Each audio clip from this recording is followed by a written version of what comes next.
And welcome. Today, we're diving into the wonderful world of knitting, perfect for beginners.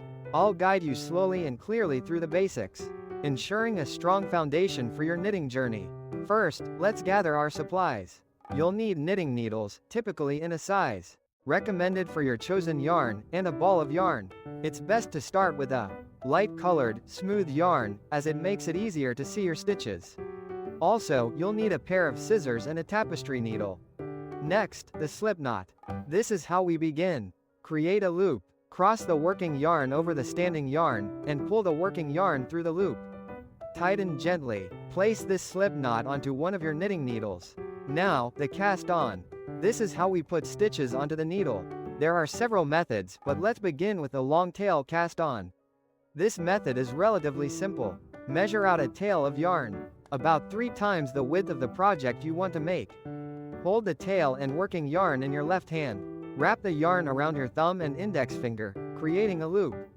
Insert your needle under your thumb's yarn. Then grab the yarn on your index finger, pulling it through. Now, slip the new loop onto the needle. Repeat this process until you have the desired number of stitches. With your stitches on the needle, it's time to learn the knit stitch. Hold the needle with the stitches in your left hand, and the empty needle in your right. Insert the right needle into the first stitch on the left needle. From left to right, wrap the working yarn around the right needle, then pull it through the stitch. Slip the old stitch off the left needle. You've just made your first knit stitch. Repeat across the row. After finishing a row, you'll need to turn your work. Bring the needle with the stitches into your left hand, and the empty needle into your right. The working yarn should now be at the right side of your work.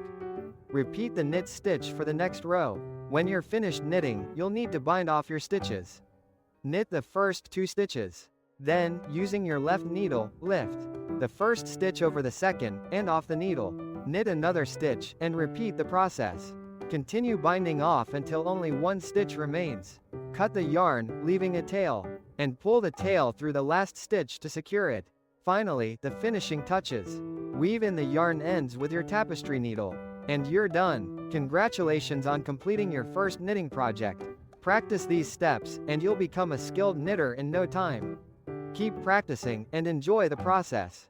Happy knitting!